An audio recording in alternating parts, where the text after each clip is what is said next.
se imaginava em razão também da frustração de receitas do governo federal e trabalhando agora com taxas de câmbio flexíveis, que foi o que aconteceu. Nós saímos de um patamar de câmbio de aproximadamente 2,80, 2,90, agora para um patamar de câmbio em relação ao dólar, né, de 3,8. Ou seja, um reajuste de preços relativos na economia que acaba promovendo o ajuste de preços relativos. Na agenda microeconômica, o governo federal está trabalhando com 4 grandes pilares.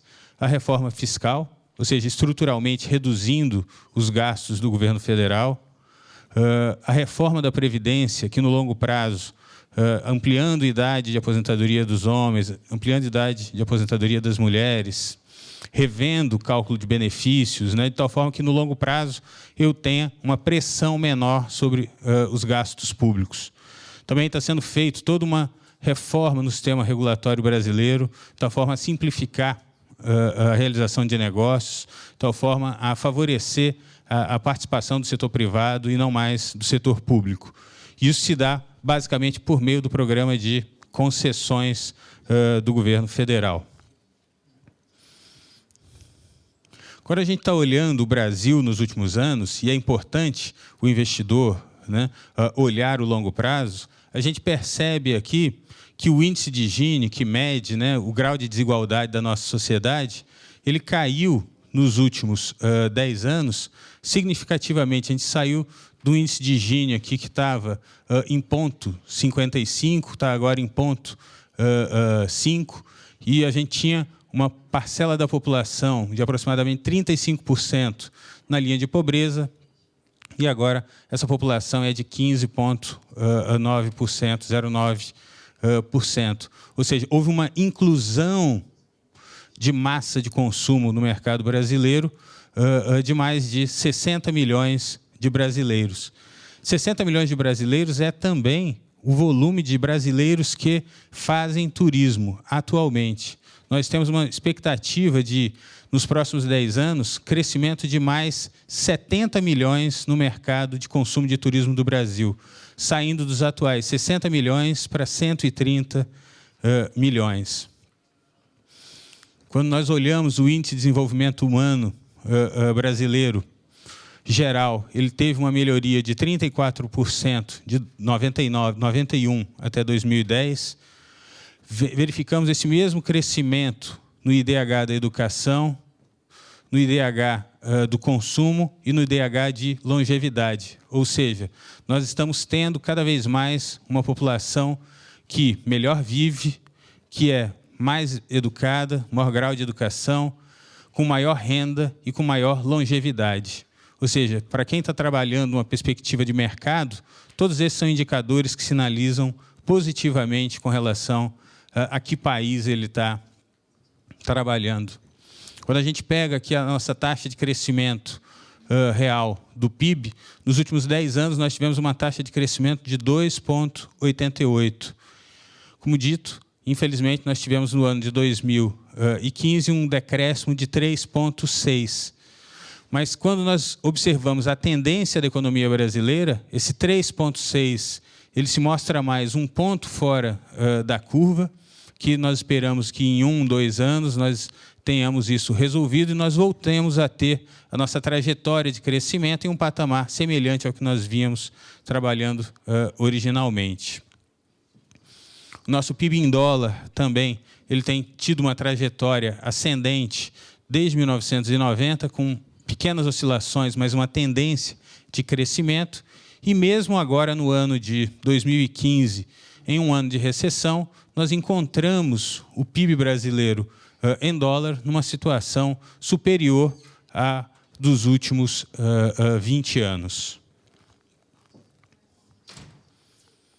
Quando a gente pega a quebra, né, o gasto da economia brasileira, o PIB brasileiro, pelo consumo das famílias, formação bruta de capital e o gasto público, nós observamos que o principal elemento que puxa o gasto é a formação de capital e o consumo das famílias.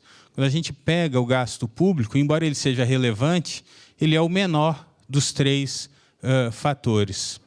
Quando nós olhamos aqui a nossa economia, o grau de abertura da nossa economia, nós verificamos também que o Brasil, embora menos do que nós gostaríamos, ele tem sido uma economia que tem se aberto para o mundo exterior. Tanto as nossas exportações quanto as nossas importações têm crescido sobremaneira.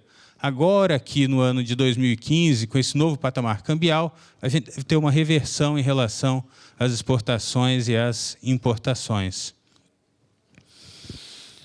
O grau de investimento, né, da nossa economia, ele se encontra num patamar ainda superior à média dos últimos anos, perde, claro, para os anos de 2011, 2012, que são o auge do crescimento brasileiro, mas, efetivamente, nós temos uma taxa de investimento razoável e que sinaliza para o investidor que nós não nos encontramos, né, num momento de colapso ou de paralisia de investimentos.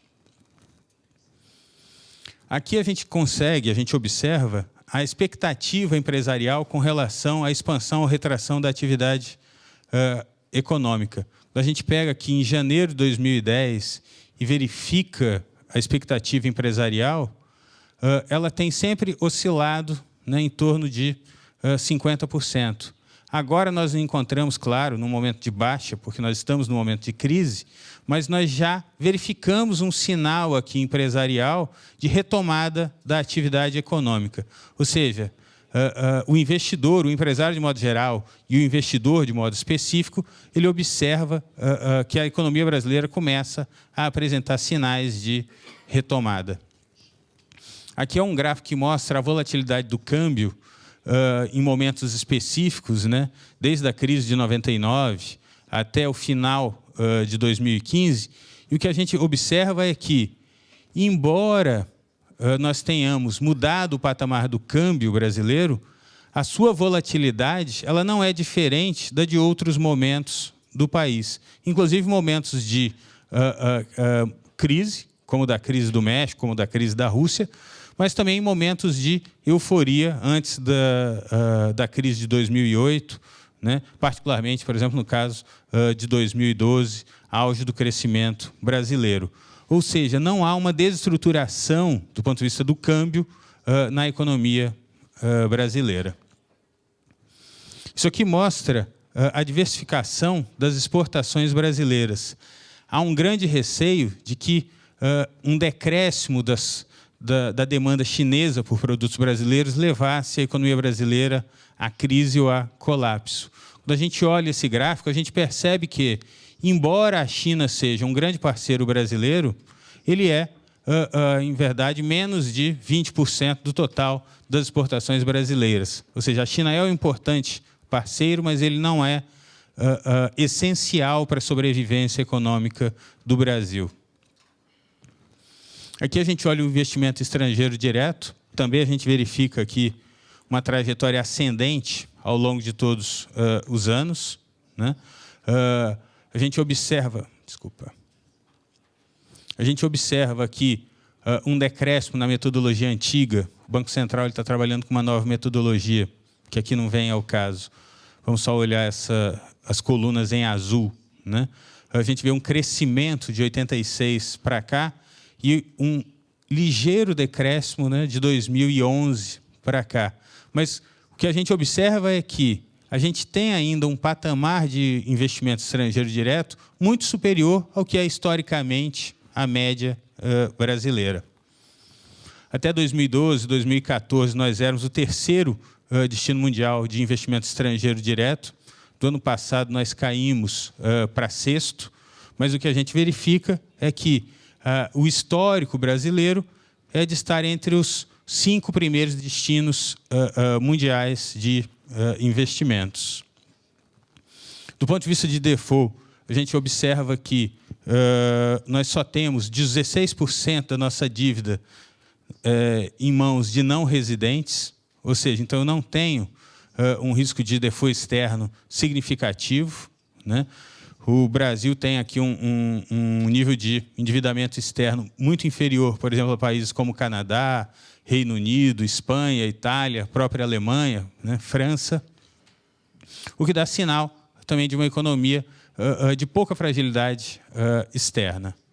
Quando a gente pega a inflação, a gente verifica que um cenário ascendente, especialmente a partir do ano de 2014, mas quando a gente quebra o índice de inflação a partir de preços controlados e preços de mercado, o que a gente verifica é que o que puxa a inflação são exatamente os preços administrados, que tiveram em 2015 uma elevação de 18%, contra 8,5% dos preços de mercado, e que tem agora uma expectativa para 2016 de 7,5%. Ou seja, a aceleração inflacionária que aconteceu em 2014 e em 2015, ela tende a diminuir, basicamente, entre outras coisas, pela não elevação dos preços públicos, que já foram, né, os preços administrados, que já foram reajustados e fizeram já, claro, o ajuste de preços relativos dentro da economia brasileira. Quando a gente pega aqui o grau de inadimplência da economia, a gente também verifica patamares controláveis, nada diferentes do que nós observamos em anos anteriores, particularmente os anos de auge do crescimento brasileiro, o que também indicam que a gente não tem um risco, né, de crédito, um risco de calote dentro da economia.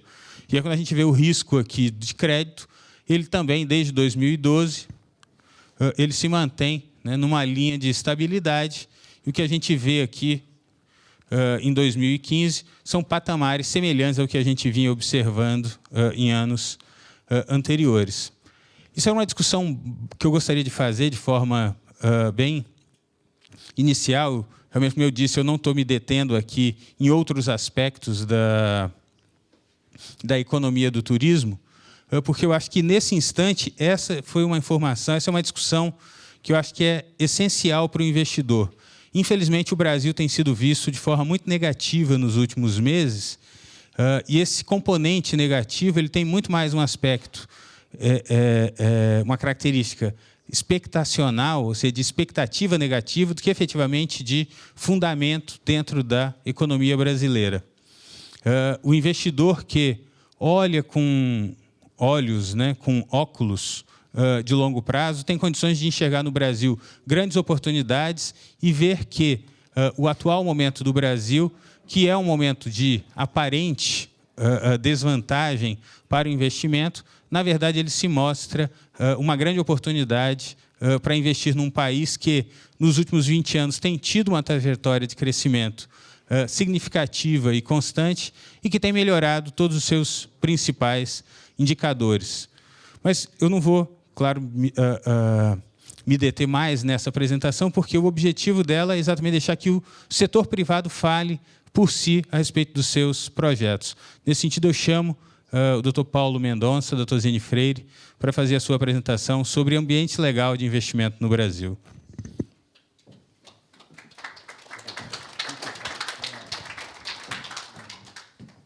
Para voltar. Ah, ele coloca. Tá, João. Ao final, a gente pode responder algumas perguntas. So, good afternoon for everyone. I'm happy that you are here.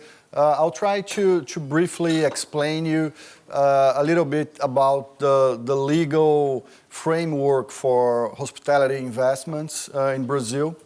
So, starting with the first issue that international investors should consider when coming to Brazil, and the first point is always a consideration about investing alone or finding a Brazilian partner. And this is really a very important issue because if you are a foreign investor and you are used to the legal environment, the economy of a developed country, investing in Brazil can be challenging because Brazil is a developing country with its own legal system. So the main recommendation is always to find a Brazilian partner that can guide you and walk you through the challenges that you're going to face, at least in the initial stage. Of course, there is a number of investors, foreign investors, that invest alone in Brazil, but they are mostly used to investing in developing countries. So this is really something that's very important. If finding a Brazilian partner is your option, so there is a number of contractual and corporate arrangements that can be set up in order to create either a joint venture or various types of partnerships. As Rodrigo said, and this I'll mention in the end, but I think it's a very important point to stress, although Brazil has been going through some economic turmoil recently, Brazil has really strong fundamentals on the legal side. The institutions are solid, the courts are pretty much reliable, and the rule of law prevails in Brazil. So establishing a relationship with a local partner is really something that is pretty much predictable and can be done and has been done in the past. So next step is consider whether a greenfield or a brownfield project suits better your needs. So if you are entering Brazil, especially in the most developed cities such as São Paulo and Rio, it is sometimes difficult to find new land to be developed. So in Rio, in the most central areas, in the southern part of Rio, new hospitality projects are difficult to find. I'm not saying that this is impossible, but usually a brownfield project, a project that is already being in the streets is easier and can be rebranded and can be found. Of course, in the frontier areas, in areas that are less developed in the country, such as the northeast or the north part of Brazil, a greenfield project can be a good option, provided that the right steps are followed and that you follow the correct precautions. So next consideration is, should I bring the local government on board or not? In Brazil, on a historical basis, the federal government has sponsored projects, has provided economic benefits for new projects. At the moment, fiscal policy is tight, so it is difficult to find room for fiscal incentives, but as long as it is possible, it is recommendable to have the local government. And this is important not only for the economic benefits, but also to rationalize and speed up the licensing process. As we will see a moment later, there is a number of licenses that are required for a hospitality project in Brazil. This is also predictable, but having the local government on board can really speed up and can make the project more palatable for investors. So going to the specificities of the project, then it's very important to assess a legal risk, especially if you are facing a brownfield project. And the key issue and the key focus should be really tax, labor, and environmental issues. Tax legislation in Brazil is complex. It is manageable, but you should really be careful and should understand how tax apply in Brazil, how is the tax legal system. Labor is the same. So again, this is another reason for you to have a local partner, because the local partner will really know how to manage and to guide you taking care of these issues. Environmental is especially important when you're dealing with areas that are environmentally sensitive, especially for resort projects. We have a very protective environmental legislation, is also manageable, but should be carefully considered. All the areas of environmental protections, APP areas, legal reserve areas, should be respected, and this should be an issue as you perform legal due diligence in a hospitality project in Brazil. Next is whether you would prefer and what are the risks associated with brownfield and greenfield project. As I said before, greenfield projects are easier to manage in terms of legal risk because you will begin the project in the right beginning. Brownfield projects can have undercovered risk. Of course, there are reliable ways to access risks, but this is more risky than a greenfield project. Next is title. Land disputes in Brazil are not uncommon, especially in frontier areas. São Paulo, Rio, southern areas of Brazil are more reliable in terms of title disputes. The other areas are also reliable, but you should be careful and you should do a careful analysis of title in order to secure your possession of the land. So especially for projects, resort projects that involve rural land in Brazil should be really managed in terms of title analysis. Then special authorizations. What are the key authorizations to run a hospitality project in Brazil? There are a number. I'm just trying to list some here. Not all of them are here, but if you are dealing with rural land and you are a foreign investor and you are controlling the investment, then you will need a special authorization to acquire rural land in Brazil. There are other types of ways to possess land that do not require an authorization, but the acquisition will require. Another way or another authorization is for a condo hotel, which is a specific structure to have funds to develop a project in Brazil. A condo hotel will require an authorization from the Brazilian Securities and Exchange Commission. So this is something that should be on your checklist. And then tourism ventures needs to be enrolled with our friends here from the Ministry of Tourism. This is not a bureaucratic process, but this is also something that should be included on your checklist. So then, what are the good news about hospitality projects in Brazil? I believe the good news are that among the BRIC countries, the developing countries, Brazil is one of the most democratic ones, with the most solid institutions, with most predictable results in terms of the legal environment. So this is not something that's not important.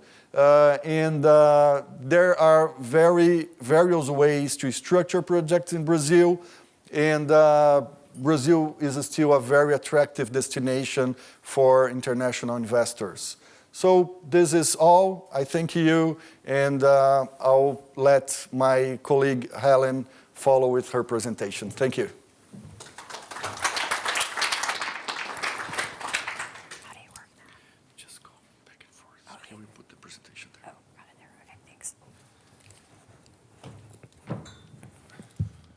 Okay, thank you, Paulo. It's great to be here this afternoon. My experience with hotels goes back probably the better part of 20 years or so when I started working on a lot of hotel transactions, mostly in the US. I spent a few years as in-house counsel with IHG in their Americas headquarters in Atlanta, and then moved back into private practice. My experience with Brazil started in earnest, I would say, probably 6 years ago now, when I spent a secondment of a few months in Sao Paulo at the Tosini firm, where I worked with Paulo and several of his colleagues on some real estate and other hotel transactions, and got to know a lot more about Brazil at the time. And since then, my experience in Brazil has been mostly, I would say, a couple of kinds of transactions. First of all, I've worked with a number of US and some other foreign investors that acquired hotels in Brazil or acquired an interest in hotels in Brazil.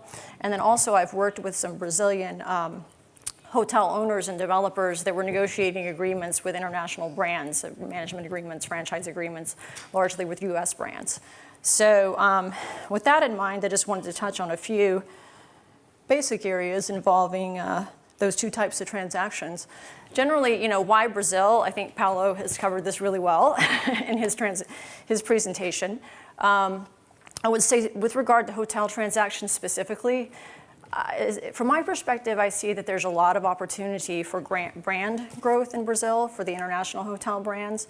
I mean, Brazil is a very large, very diverse country in which a lot of the hotels, the majority of hotels, are either not branded or they're branded with a local or more domestic brands that aren't really known on the international front as well. So all the international brands have been focusing a lot on Brazil as they see a lot of opportunity for development. And this is really across all markets, luxury level hotels, particularly I think in the mid-scale and limited service type sectors.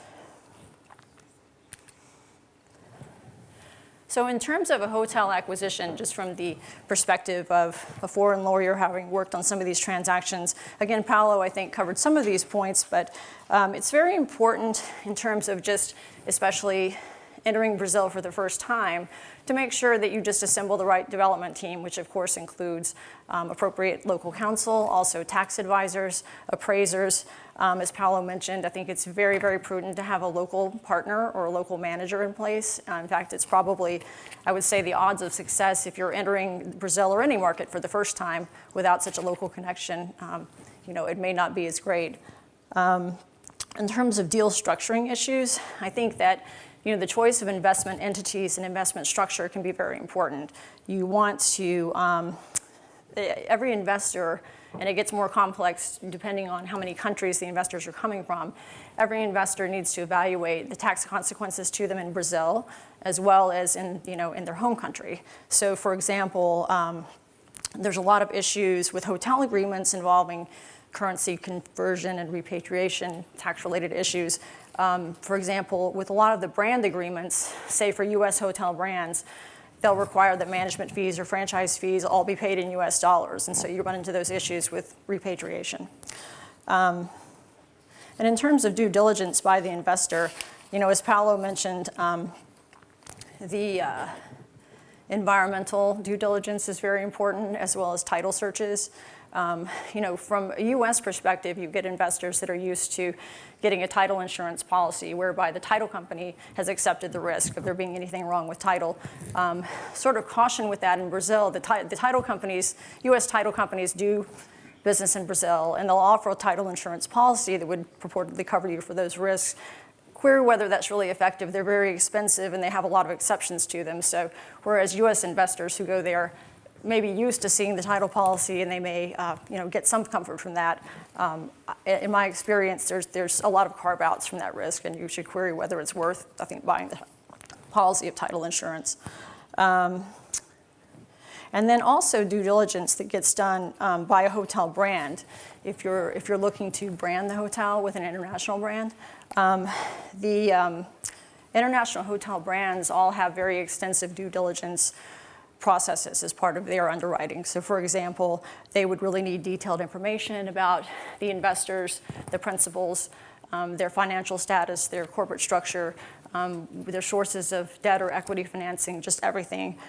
With the US brands, it's very important to get all that type of information for purposes of compliance with our legislation, such as the US Foreign Corrupt Practices Act, the US anti-terrorism and money laundering legislation, and then of course there's similar legislation in UK, the EU, and other countries as well.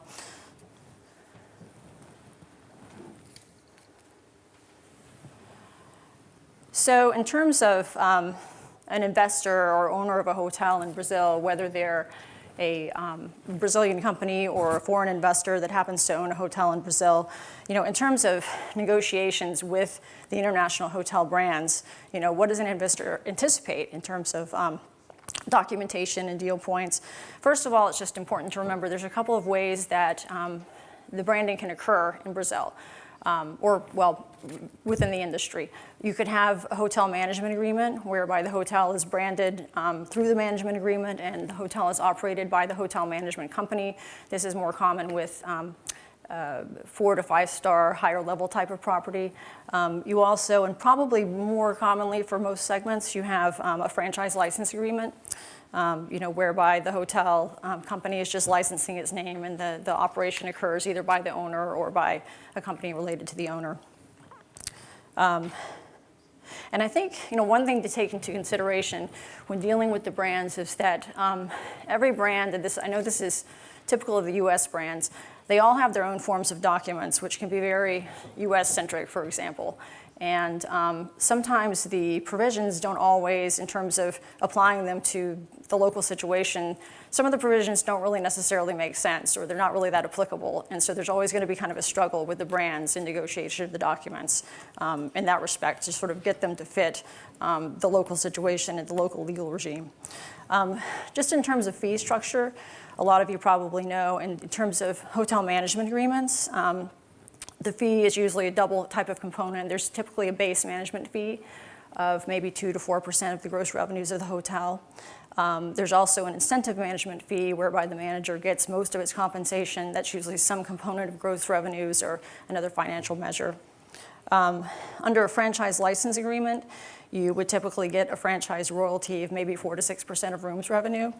That can vary from brand to brand, but that's pretty typical. It's important to remember that when dealing with the international brands, and this is true under both a management agreement and a hotel license agreement, there's also a lot of other fees that go in addition to those fees. So there's brand services fees, reservation fees, marketing fees, technological related fees, all kinds of fees that probably aren't negotiable. They're sort of brand wide. And that can really make the contract quite expensive. Instead of ending up paying 5% of revenues for a fee, you could end up with 10%, 12%, or something to that effect once you're at the end of the day. And I guess one other thing I'll mention in connection with fees is just the concept of the withholding or similar taxes. I mean, most of the brand agreements are going to provide that if, to the extent withholding tax would apply to the fees payable to the hotel brand, that the brand is going to require that the fee be grossed up so that they receive the full benefit, and so the owner will end up paying in addition to that. And I've seen more than one deal kind of get derailed because this difference in fee isn't really taken into account during the term sheet phase, so it's not really taken into account with the owner's initial underwriting of the deal. And only when the deal is halfway done do they focus on this in the documents and realize, oh, it's going to be a lot more expensive to them. So it's just sort of something to keep in mind and hopefully work out early in the process. I also would just briefly remember a couple of other concepts. First of all, in the notion of brand standards. Brand standards is basically something you've probably seen in one capacity or another in these different branding documents, but brand standards generally refers to what makes the brand in terms of design, build out, decoration of a hotel, FF&E, service standards, operational standards, and it's a really kind of a fluid concept that often isn't really that precisely defined, and because of that, it can often mean that the owner is obligated to take on sort of major capital improvements, sort of on a continuous basis as the standards get upgraded over time. So it's important to just, for the owner to focus on that in negotiation and maybe try to limit the concept or limit how often you might have to, upgrade equipment or upgrade certain supplies, things of that nature. Also, I think one particular point that often isn't really seen early enough in the process is that in dealing with the US brands, many of these brands will include in the standards, oops, I guess I have to hold it. Many of the brands include in the standards things that really exceed local code requirements, like for example, accessibility standards, environmental or more green type standards. These are sort of standards that may be applicable, say, under US law, and they may not be applicable under local law, but the brands will mandate that the properties comply with these standards. So again, compliance with law and brand standards may end up being a lot more expensive than just compliance with law. I think termination rights is something that an owner or investor needs to take into account in terms of negotiating a franchise agreement or a management agreement. The upshot on termination rights with any of the brand agreements is that it's very difficult for an owner to negotiate them generally, and you may find out that it's very expensive. So sort of something to take into account there. And lastly, I'll just mention, if you're doing a new build hotel project,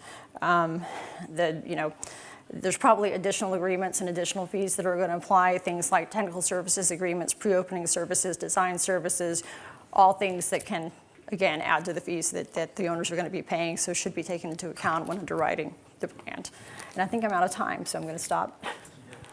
Thank you.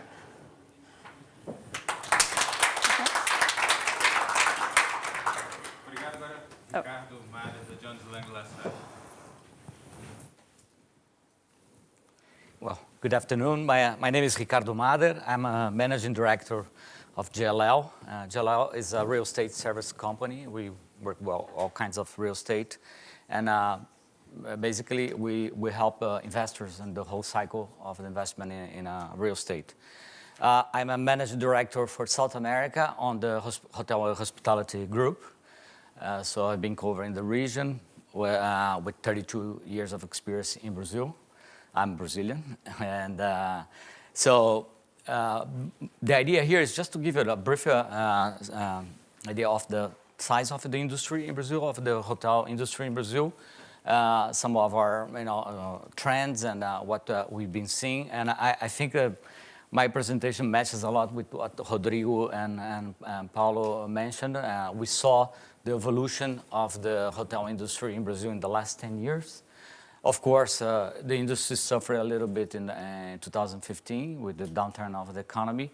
But pretty much what I see is that we moved 10 steps ahead in the economy. Probably in the hotel industry, we grew 20 steps in the last 10 years. And of course, we are maybe 1 or 2 steps back now. But with a solid and with some fundamentals that can indicate that we will be back on track and continue to grow in the next few years. So just to give you a perspective, we estimate, JLL estimated that there are approximately 500,000 hotel rooms in Brazil with 10,000 hotels. But we, in order to compare with more international standards, we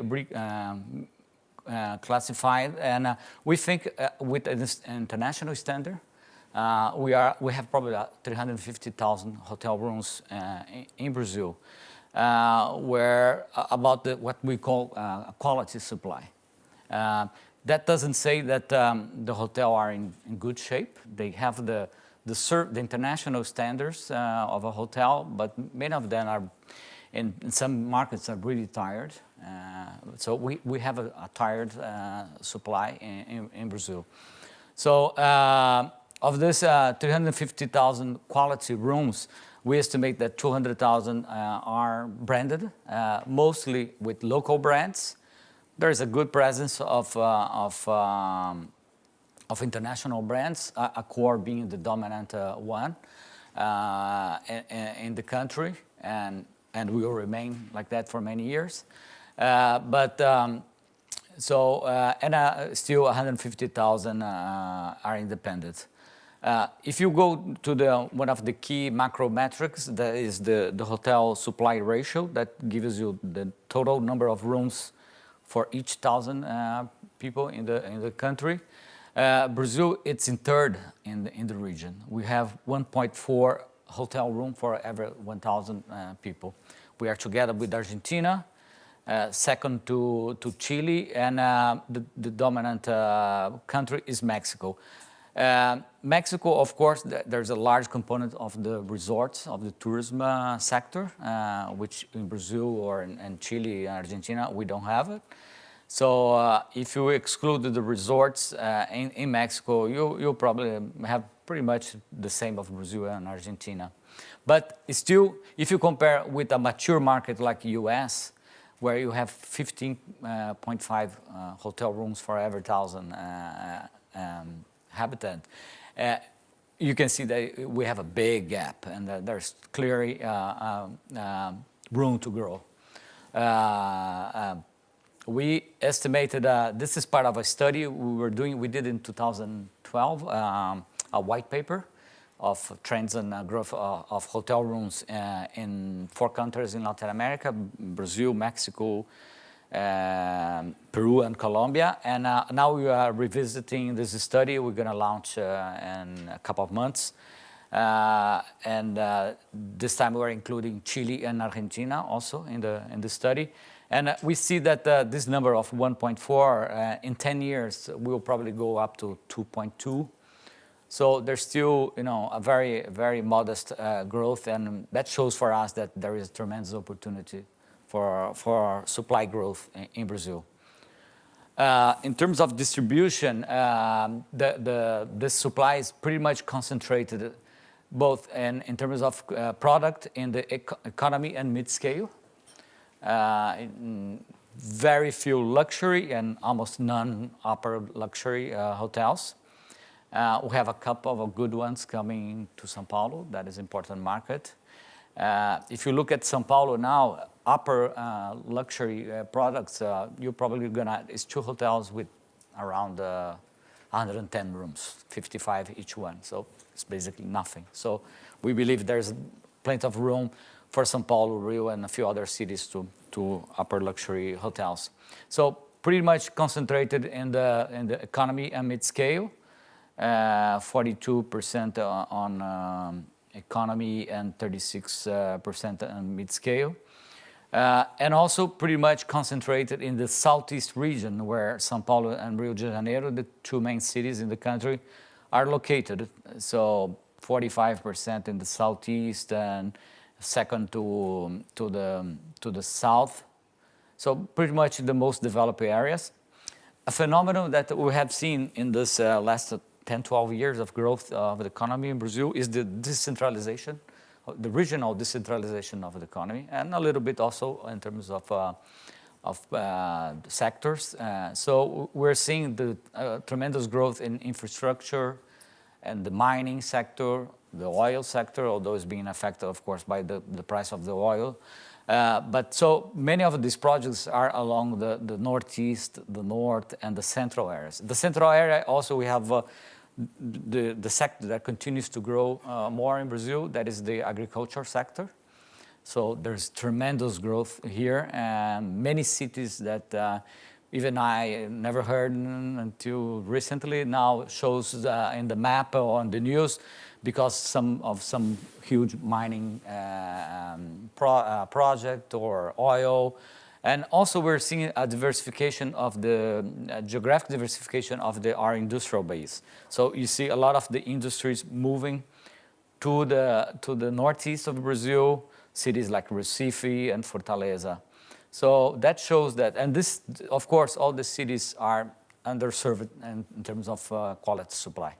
So if you look at Brazil today, of course, the main, more conservative investors are always looking to Rio and São Paulo, specifically the cities. And also, if you look at the inland of these states, especially São Paulo, you have big cities that are growing with in the technological sector, and so there are cities that are, the interior of excluding the capital, São Paulo, the state of São Paulo is probably the 2nd largest market in Brazil today, even bigger than Rio de Janeiro. So there is a lot of diversification in terms of geographic and sectors of the economy growing in the country, and so definitely these areas are totally underserved in terms of quality supply.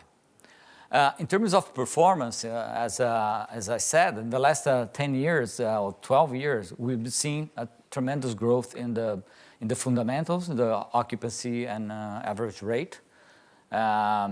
So we've seen from 2003 to 2014 annual compound growth of 8.3% on RevPAR. And of course, this reflected on the hotel margins. So hotels became more profitable. By the way, some of this information, it's in a study we publish every year. It's called Hotel in Numbers, and I left a few copies under the table, or on that table, so if you want to grab one, feel free. So the fundamentals are pretty solid. 2015, of course, we saw a slowdown of this, and but in some sectors, interesting, the luxury sector, the five-star hotels, what we can call, they didn't suffer in 2015. So that shows that the level of international investments that Rodrigo showed and Paulo, that the investors are still, there's a lot of due diligence, emerging acquisitions happening in the country. So these hotels have held pretty well in terms of occupancy. If you put the rates in dollars, of course, there was a decrease because of the major devaluation we have the currency. But in local currency, the rates of these hotels all grew significantly last year. Of course, some of them have a component of their rates in dollars, quoted in dollars. In cities like São Paulo, probably 60% of the guests are foreigners, and many of them, pay in dollars or paying reais, but converted in dollars. So, but in the mid-scale economy, we saw a decrease in performance in 2015, and probably 2016 shouldn't be different. But overall, I think we went. If you see the level of RevPAR that we had in 2014, probably in 2015 we are back to 2013, 12 maybe, but still in a very high level compared to the historical of the RevPAR. In terms of international tourism flow, we think that the two main events, World Cup and the coming Olympic Games, are going to be very positive. We could see that already in the World Cup, the big jump on the international visitors. And we are expecting, hopefully, the Olympics to have the same effect. We can see, a lot of people that are experiencing the World Cup coming back to the country with their families now. They first came with their buddies for the games and drink beer. It was a lot of fun. I was fortunate to be in a few games, and was a really, really nice experience. But and also what's happening starting 2013, actually, and now in 2015, is the devaluation of the currency. Brazil was really expensive before, so there was the double effect. Foreigners were not coming to Brazil because it was too expensive, and Brazilians were having a party. So we were all traveling abroad, spending money in shopping and traveling all over the world. Not only people say that Brazilians go to Disney. No, we've been traveling all over. And now with the devaluation, we are seeing more and more the Brazilians, canceling their vacations outside. And so if you took the summer, we're just finishing our summer now, the summer of 2016, the performance of the hotels that are more attractive to tourists, they had a very good performance. And of course, first the Argentinians are our neighbors. They are the first one to come, who went to Rio this summer and I thought they were in Buenos Aires because all you hear was many Argentinians. So we think that we paved a way with these two events and together with the exchange rate, international tourism will grow a lot in Brazil. And I think we're going to see a couple of resort projects. I think this segment is being benefited a lot by the exchange rate. And together with a phenomenon that is happening a lot in Brazil now, that is the time sharing. So Brazilians are becoming more and more adapted to this concept, and they are investing in time sharing, in buying a lot. So many of the existing resorts are starting a time sharing program. And they've been very, very successful. So there is a tremendous, it's a segment, it's a niche that will help make these projects more profitable. But definitely it's a phenomenon that's there, and we have to pay attention to that. And lastly, in terms of new supply, this is what we identified. The largest number, of course, is Rio de Janeiro. We have, right now, we have 41 hotel projects that should be opening between now and August for the Olympics. It's going to be it's going to be probably around 50% growth of the supply in the city. We had a lot of hotels that already opened in the last 12 months. Just today, it was announced the opening of a big project in Rio. So Rio definitely is the main driver in supply. And this is pretty much, in Rio, pretty much is happening. So this is a real number. The rest, this is all projects, some under development, some are still in the early stage of planning. We suspect that many of these projects will be postponed or even canceled. Paulo mentioned about the news on pretty much the hotel industry in Brazil grew through the condo hotel structure because of the macroeconomic situation. Finance is not easy for real estate, so the concept of condo, even for residential or for offices, it's very common in Brazil, and it's the same for hospitality. So in the last 10 years, the condo hotel segment represented before 6% of the supply, and now it's 30% of the hotel supply in Brazil. So it's a major growth in the sector. And because of this involvement now of our Security Exchange Commission, many developers are, they don't want to go to this hassle of, dealing with CVM, it's how we call. And we're seeing a lot of developers already, changing their projects from hotel to office or mainly residential. So we suspect a lot of these projects will be canceled by now, but still, that would bring the number of that ratio to 2.2, 2.4. So we expect that this is of course, new projects will come. But we think that still the hospitality, it's a tremendous opportunity in Brazil. There is lack of product, there's lack of quality, there is lack of brands. And also we think we're going to see some consolidation with the local brands merging. And some of the local brands becoming independent managers of international brands. So we're going to see the growth of the franchise system in Brazil a lot. So that's basically a quick overview of the industry. Thank you, and I'll be happy to answer some questions at the end.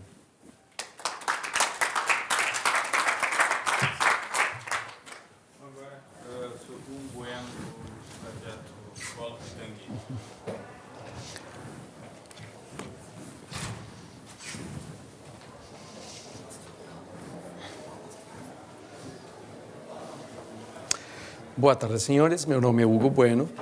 Eu sou o diretor do projeto Pitangui. Esse é um projeto que a gente vem desenvolvendo já há algum tempo no Rio Grande do Norte. É uma área planejada, nós estamos falando de uma área de 27 milhões de metros quadrados. Né? Nós já ouvimos falar tanto do Paulo quanto do nosso amigo Ricardo Mader sobre a questão dos hotéis no Brasil. E vimos que a zona do Nordeste é uma região que está se desenvolvendo.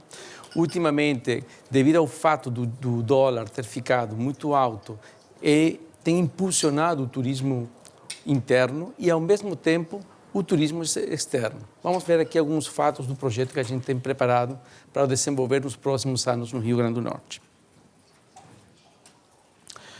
O Rio Grande do Norte é a capital, Natal é a capital do Rio Grande do Norte. O Rio Grande do Norte é uma das cidades que fica mais orientais do Brasil. Ela fica próxima à África e, por consequência, à Europa e à América do Norte. Nós estamos aproximadamente 7 horas de voo de Natal para Lisboa. E hoje o nosso estado conta com um novo aeroporto que foi construído, foi o primeiro aeroporto da iniciativa privada institucionalizado no Brasil, que foi projetado para ser um hub internacional. E isso já vem acontecendo. O nosso empreendimento, que é o Vistamar, é o nome comercial do nosso empreendimento, que pertence à SPEL, ele se encontra a 20 quilômetros do aeroporto internacional. Ele se encontra também, para apontar aqui, Ele se encontra a 20 quilômetros do aeroporto internacional, ele se encontra hoje a 17 quilômetros da cidade, do centro da cidade, e a 14 quilômetros da nova ponte. Isso é fundamental porque o Rio Grande do Norte, em Natal, há 4 anos foi inaugurada uma ponte que une a cidade ao litoral norte. Antigamente a gente tinha que fazer um percurso muito grande para chegar à área. Isso é uma estrada, são apenas 30 minutos de deslocamento, seja para o aeroporto, seja para a cidade. Como vocês podem ver nas imagens, aqui é a imagem do aeroporto, da nova ponte, e a nossa área é uma área muito bonita e tropicalmente apta para receber qualquer tipo de empreendimento, principalmente no que nós estamos falando de resorts, né? A área ela está rodeada de rios, cachoeiras, dunas, mar e uma maravilhosa vila de pescadores. A nossa área tem uma capacidade muito grande à frente do nosso empreendimento para todos os esportes náuticos, inclusive o mergulho, o snorkeling. O que a gente veio trabalhando ao longo desse projeto nesses anos todos? Temos uma área de 2.700 hectares, né? Que tem 3 quilômetros de beira-mar, 3 quilômetros de praia. É difícil hoje encontrar uma propriedade desse tamanho que esteja, ao longo desse tempo, conservada, sem ter sido já antropizada ou invadida por outras populações. É uma área nativa. Do lado do nosso empreendimento existe uma vila de pescadores que a gente mantém essa vila do jeito que ela está para poder dar aquele ar mais bucólico, mais tropical à nossa região. O nosso projeto tem se baseado no respeito ao meio ambiente, preservação da natureza. Temos trabalhado em enriquecer, preservar e manter a cultura local, que é fundamental para a gente, né? E também a gente está criando um novo vetor de crescimento de qualidade ao norte da cidade de Natal. Nosso planejamento é de um complexo turístico e imobiliário. Nós temos uma área que está sendo planejada para receber tanto seja os hotéis, residências de primeira e segunda vocação, áreas comerciais e todo um serviço de infraestrutura. Hoje a acessibilidade ao projeto é feita através de vias asfaltadas, vias rápidas, que mantém o projeto próximo da cidade e, ao mesmo tempo, dá aquela mesma sensação de que ela se encontra um pouco afastada. Com relação à qualidade que a gente está criando no projeto, é encontrar parceiros nacionais e internacionais que agreguem com suas marcas, né? Isso a gente já vem desenvolvendo. Estamos desenvolvendo uma completa infraestrutura, tanto comercial, residencial, hoteleira e turística. E, finalmente, implantando os complexos turísticos e imobiliários. O nosso projeto tem trabalhado ao longo de todos esses anos, estamos quase há 25 anos desenvolvendo a região e nós fizemos um trabalho socioambiental muito forte nesses últimos anos. A primeira fase do projeto foi tentar dar à região, que é a vocação turística, uma estrutura que possa receber um empreendimento dessa magnitude. Nós, há mais de 25 anos, chegamos na comunidade, que era uma comunidade de pescadores, colocamos uma escola, que não existia uma escola secundária, onde todas as pessoas da comunidade e da região interna, comunidades próximas, foram fazer o curso de forma gratuita. Logo depois, nós criamos. Essas pessoas que terminaram a secundária foram estudar cursos superiores das mais diversas áreas, odontologia, turismo, biologia, arquitetura, com bolsas 100% integrais para a comunidade local. A gente trabalhou na comunidade levando saúde, educação, moradia e trabalho. Paralelo a esse trabalho, e o que embasa todo o desenvolvimento do projeto, é a ação ambiental que a gente vem desenvolvendo. Nós criamos um programa de educação ambiental para o desenvolvimento sustentável, que foi um dos 4 projetos apresentados pelo governo brasileiro durante a Eco 92. Estivemos como o único projeto da América Latina na Rio +20. Então, até hoje, a gente mantém esse projeto de educação ambiental que dá essa formatação diferente e nos dá o encaminhamento para o desenvolvimento da área, né? Já passaram por esse projeto mais de 80.000 pessoas ao longo desses 25 anos. As fases de desenvolvimento de um projeto, ela acontece, primeiro, pela aquisição da terra que a gente tem a posse e a propriedade da terra. as legações, os documentos legais da terra, um dos fatos que foi colocado muito aqui como um dos grandes problemas legais sobre a questão da propriedade, a gente tem a propriedade e a posse. Depois nós buscamos encontrar o assessoramento específico para a gente desenvolver os projetos. Finalmente, nós demos entrada e nós temos a licença do empreendimento. Esse empreendimento está totalmente licenciado junto ao governo estadual e ao governo federal. Né? E, ao longo de todo esse tempo, a gente veio fazendo o trabalho socioambiental. E hoje estamos na fase de começar a desenvolver o projeto. Na verdade, nós já começamos, como vocês vão ver. Nós trouxemos aqui para este evento uma área de 345 hectares, que está dentro de uma área, de um master plan já planejado, aprovado e licenciado, onde temos uma capacidade de desenvolvimento de 1.200 unidades de UH, que pode ser em 2 ou 3 resorts, que elas podem ser localizadas frente à praia numa área de 65 hectares. Temos também aprovado a capacidade de 300 mil metros quadrados para desenvolvimento imobiliário, que pode ser tipo condo, hotel ou residenciais, e um campo de golfe que ele vem daqui de cima até aqui embaixo, unindo tanto o residencial quanto os hotéis da praia. Aqui nós temos uma vista mais próxima das áreas dos 65 hectares frente à beira-mar. Toda a topografia desta área é em forma ascendente, o que nos permite ter uma visão em toda a área para a praia. E existe uma diferença de cotas de 50 metros entre o ponto mais baixo e o ponto mais alto. Isso permite uma construção ascendente e não precisa ser elevada. Não precisa ter muitos andares para serem construídos. Podem ser de 2 ou 3 pavimentos ao longo da construção, o que também dá uma implantação um pouco mais inteligente, um pouco mais saudável para o meio ambiente. Os hotéis estão na praia e o golfe projetado e aprovado, ele tem também alguns buracos na beira-mar. A área, como eu falei para vocês, é rodeada de muita natureza, existem muitas áreas verdes.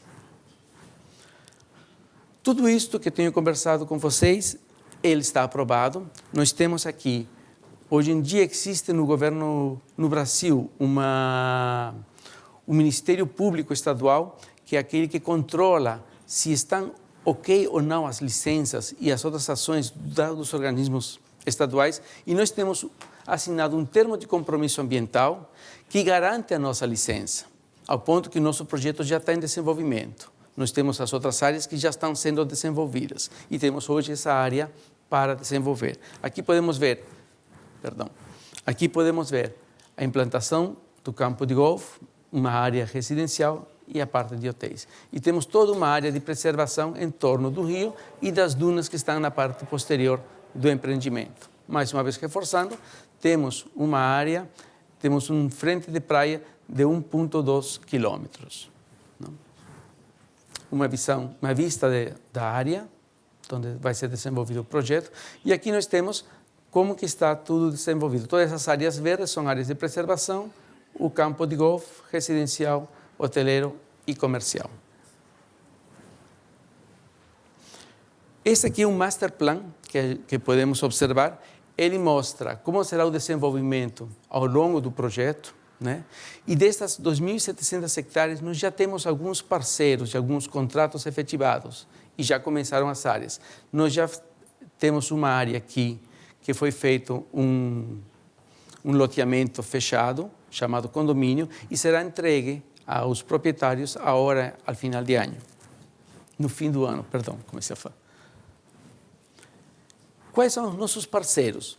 Nós temos uma parceria com o grupo Blackstone, através do grupo Alphaville no Brasil, de 1.700 hectares. Então, o Blackstone, para vocês verem, ele está investindo neste empreendimento porque ele acredita e tem certeza de que isso pode vir a desenvolver. O Blackstone começa a fazer os lançamentos das primeiras projetos dele agora em 2017. Nós temos com a segunda maior incorporadora brasileira, chamada Cipasa, um contrato de 80 hectares. A Ecomax foi um contrato de 16 hectares que estamos entregando agora em final do ano. É importante ressaltar que todas essas parcerias dão a garantia e a possibilidade que o projeto realmente se desenvolva. É só isso, muito rápido, muito prático. Se tiver qualquer questionamento, pergunta, eu tenho alguns folders que estão aí em cima da mesa para que vocês possam depois levar. No final, acho que a gente tem como conversar. Agradeço a atenção de vocês. Eu acho que agora é... Obrigado.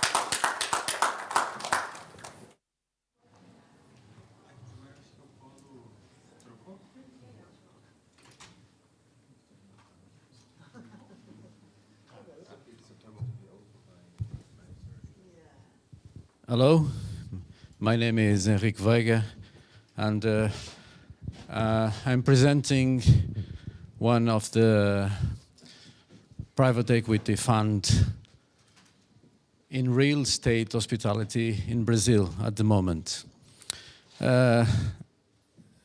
Many of the presentations about hospitality and hotel market in Brazil show us the lack of supply in some segments.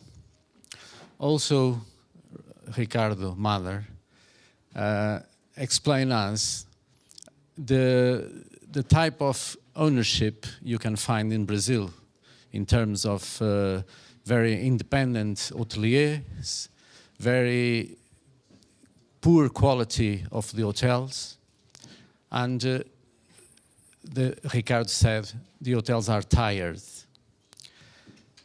Also, some difficulties to approach the country in terms of tax, in terms of legal system.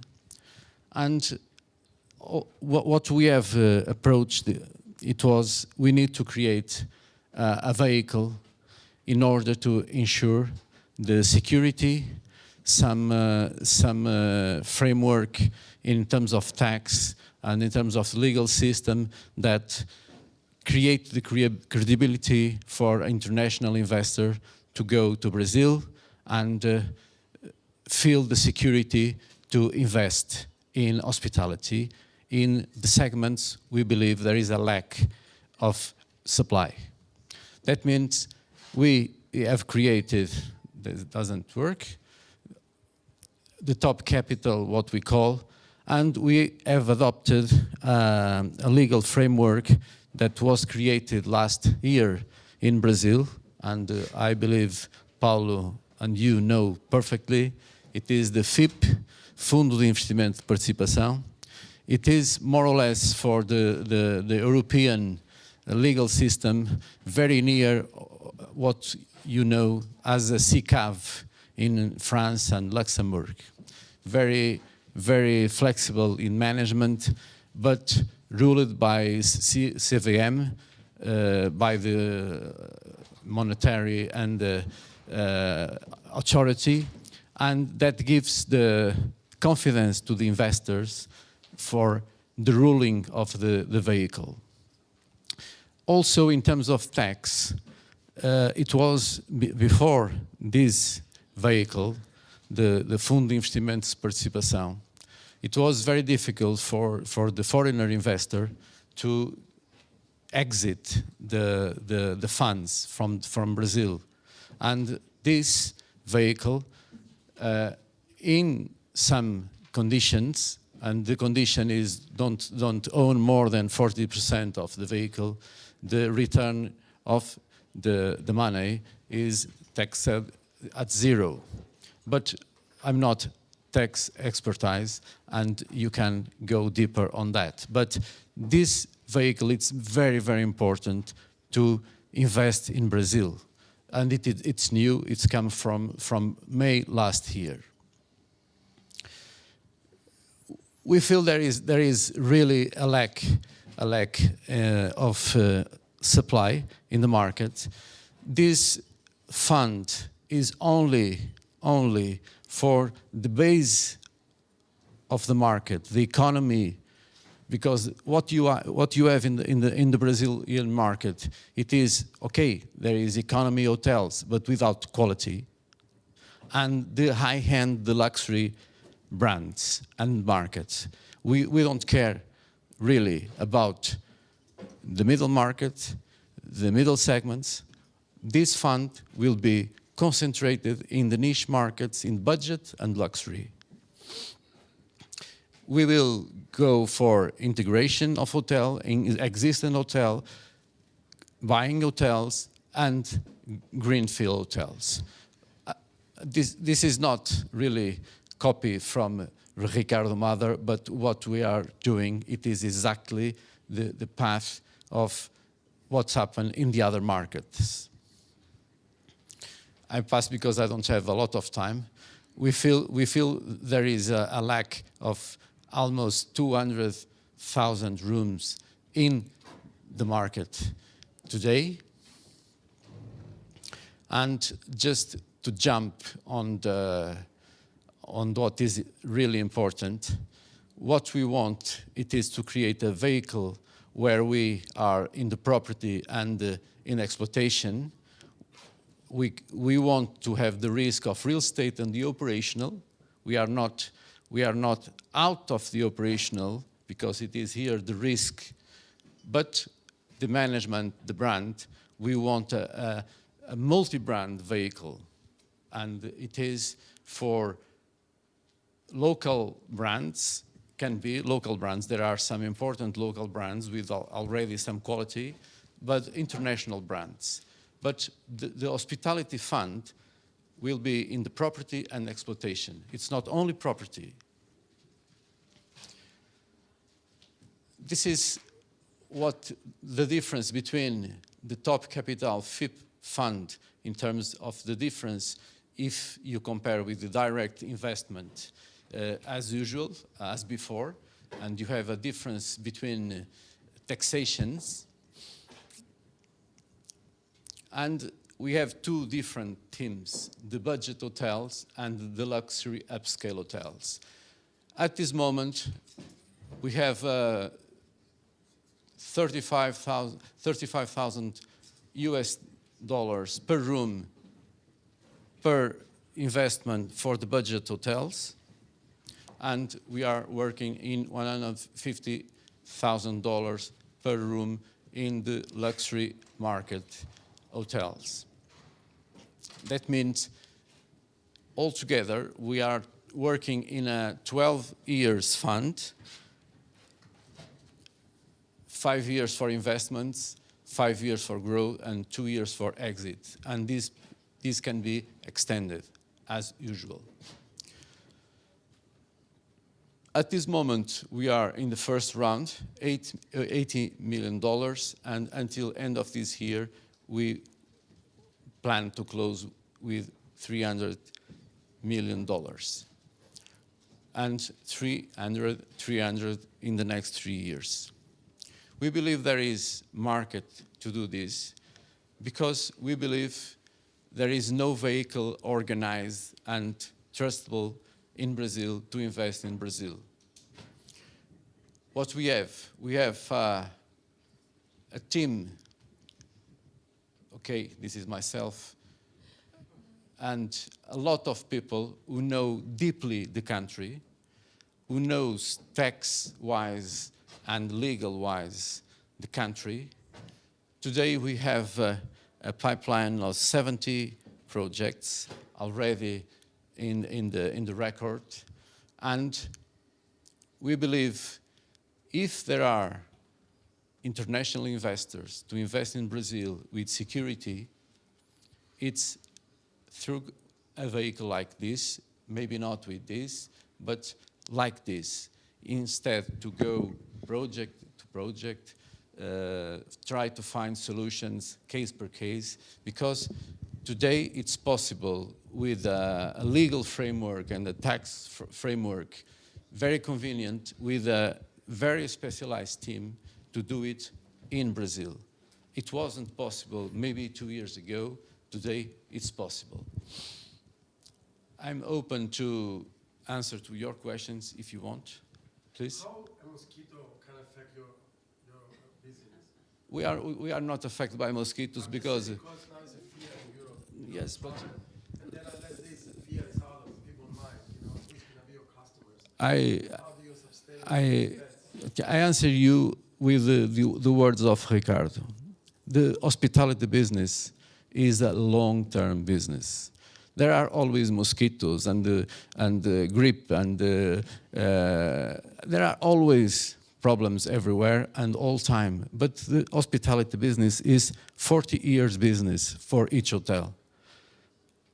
Tomorrow there will a bomb there. Tomorrow there will a terrorist attack there. There are always problems. Very serious, looks like. I mean, it looks like. It's not just the mosquito. You know, unless there is a significant breakthrough, you know, it would be a, you know, can be a, you know. We believe, okay, the mosquito will affect us, as will affect Colombia, will affect all South America. Maybe there are also cases in the United States. There are always in Europe already. Will affect all of us. But don't affect this kind of projects. Of course, maybe slow down, maybe change the pace, but at the end, this kind of things will happen because the macro fundamentals of the project will be there, because the people need to sleep, because the people need to eat. At the end, we'll be there with this vehicle or another. It's my opinion. And we can't decide one thing like this with a mosquito crisis or not. Because one hotel in Brazil takes 5 years, more or less, to see the light. And if we decide to invest or not invest for the mosquito problem, we never do nothing. It's a time sometimes. You know? It's a time because, you know, it's just... No, but the time today is to establish the vehicle and capture land, greenfield, because today is timing to buy in Brazil land, acquire land. Maybe not to invest massively in hotels, but take positions. Today we can buy land at 30% of price from 4 years ago. It's now the moment to buy. I follow Brazil for 20 years. It wasn't impossible to invest in São Paulo, Rio. It was impossible. Now, start to be possible. Okay, I'm at your disposal if you want. Thank you. We are in Middle East. We have been already in China in our roadshow, and we will be in Miami between 21 and 28 of March.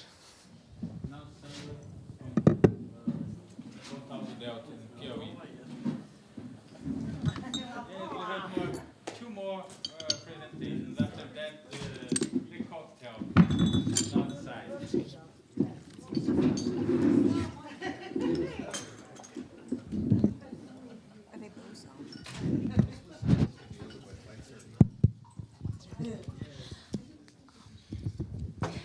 Hi everyone, I'm here to present Pontal de Delta. Actually, it was Lars Eckert to be presenting, but he had to cancel due to health issues. So I'm doing my best to replace him. So please bear with me, because it's not going to be that good, I think. We'll see. So the project is powered by the Swiss group SOA Construction and its Brazilian associate company Oberon. Pontal de Delta is located on the northeastern shore of the Brazilian state Piauí. What is it? Yes, that's the one, which is some 3 degrees south of the equator. If you think of Pontal de Delta, you have an average temperature of 27 degrees, 12 months in the year, which is 1 year anyway. It's unexploited potential of tourism in the northeastern Brazil, and it has an amazing river delta with unique fauna and flora.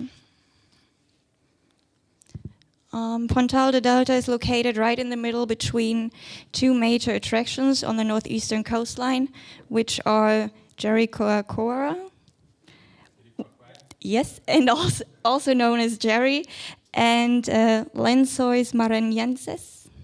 Yay! And also the famous kitesurf spot Barra Grande is near Ponta da Delta. But the real attraction in this area is called Delta de Parnaíba, which is among the world's 3 largest open sea deltas and offers incredible nature sites, fauna and flora. So next we have a little movie, if it's working.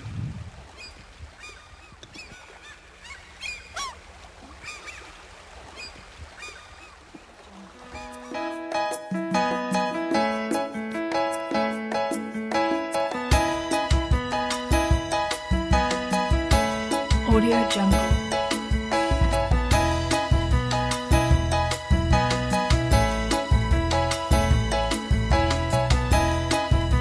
Audio Jungle.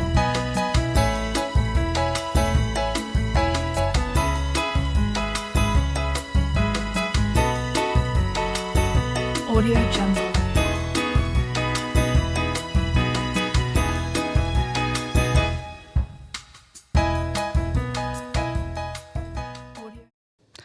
So I guess it gives you some impressions of the area.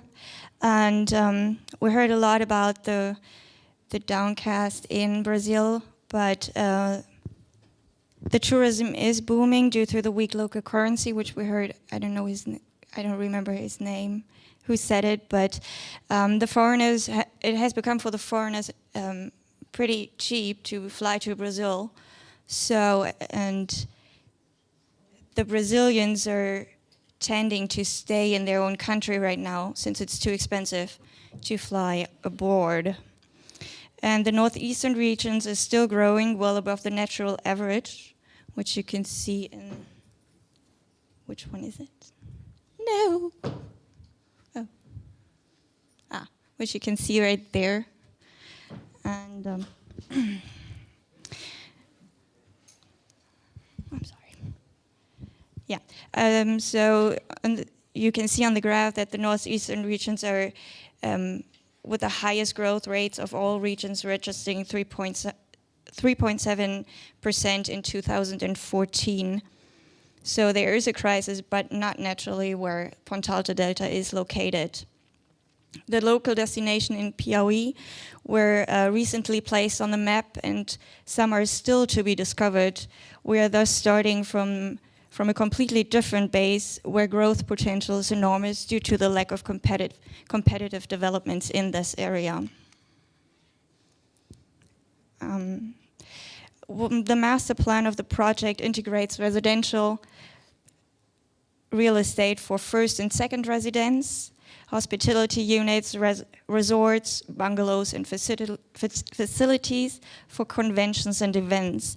In terms of leisure, we foresee equipment, ecological park, beach bars, kite school and nautical center, adventure and water park, a pier, a heliport, and of course a wide range of facilities in terms of food and beverage.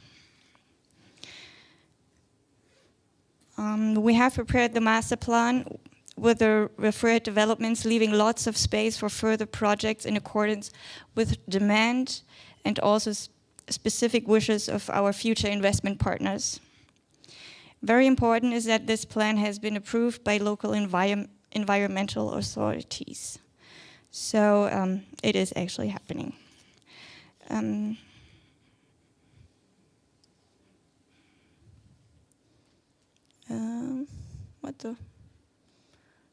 Somehow I missed a page.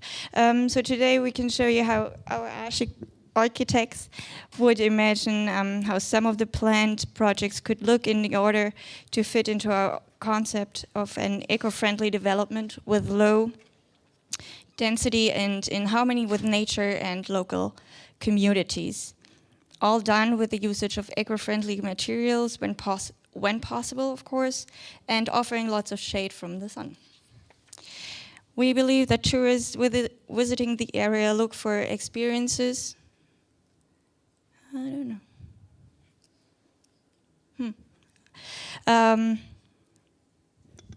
with a wide range of leisure activities which can be practiced all year round, not only in trips into the delta, but also to kitesurf, sailing, biking, and any other means to discover, explore, and simply enjoy the nature around the land. According to a feasibility study concluded by Horwath HTL by the end of 2015, the planned and recommended projects within Pontal de Delta produce returns ranging from 22 to 42% for investments from 1.5 million up to 20 millions of euros.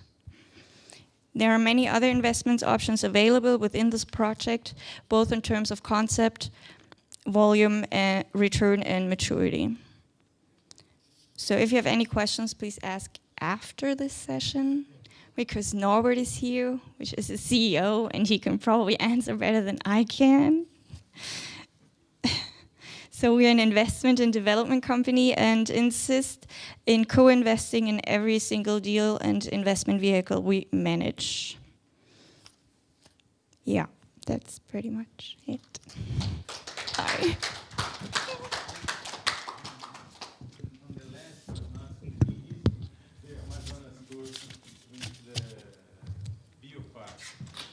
And after that, the hotel. Promise I'll be very, very quick. I represent the government of Amazonas state, northern part of Brazil. We do have more than 96% of our forest preserved, and we do apply very strict policies to keep that to keep the forest this way. One of them is to invest in the people who live in the forest, and instead of taking out the trees, they receive money to protect it.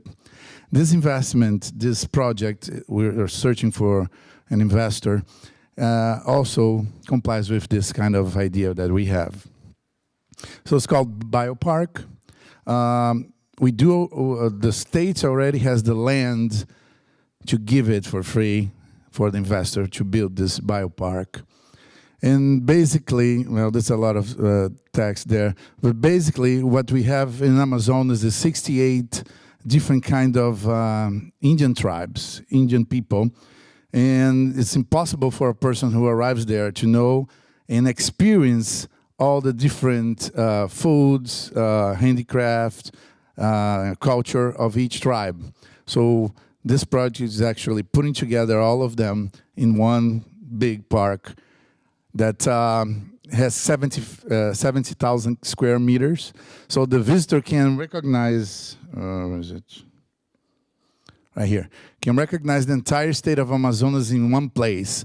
You have to keep in mind that we are 1.5 million square meters wide, big. So we are the biggest state in the world, even bigger than Texas. So it's almost impossible for a person to visit Amazonas and know it all in one trip. So the park also has a water fountain show, and the basic thing here is that building this biopark, we are not only going to control the trees in a big area of the jungle and the park, but also the water fountains that we have underneath the earth in this area. So it's actually, you're doing something for the tourism and protecting the environment. So basically, the spaces are exhibition center, technical areas, and there it goes. I'm trying to be a little faster here because I have this in a CD-ROM if you need to check it out later. To become a pole of national and international tourism. We do have now around 1 million tourists a year, but we're trying to increase this number. Basically 7 to 8% a year, that's our growth in the number of tourists. Promote other tourist regions of the state. That Manaus now is the capital and is the main developed, but we're trying to develop other areas. Work on scientific and technological promotion. People can come here and also do experiment with scientists and everything. To host and organize events, to have a purpose of making public the Amazon culture and its biodiversity. I would like to show here what we have there. We're going to have a butterfly exhibition, orchid exhibition, reptile, bird, and the star system that's indigenous and academic. Forest at night, you can see the forest at night. An aquarium pavilion, 3,600 square meter. You can also see the turtles, the exotic fish, the Amazon River dolphin. I don't know if you heard about it. We do have a pink dolphin and gray dolphin. The manatees, underwater tunnel, and the central hall. Occupation pavilion, this is about the hotel, modus vivendi of the indigenous people, how they live, the riverside population, archaeological sites, and tribute to the waters. I'm not going to go to this technical thing. Let's see the pictures here. These are the three main halls of our project. This is the butterfly exhibition area, so people can actually see the butterflies that we have in the Amazon jungle. Reptile exhibition. We do have the turtles, the alligators, and there it goes. This is the solar system, the Indian solar system, and also the forest by night that people will be able to see at the biopark.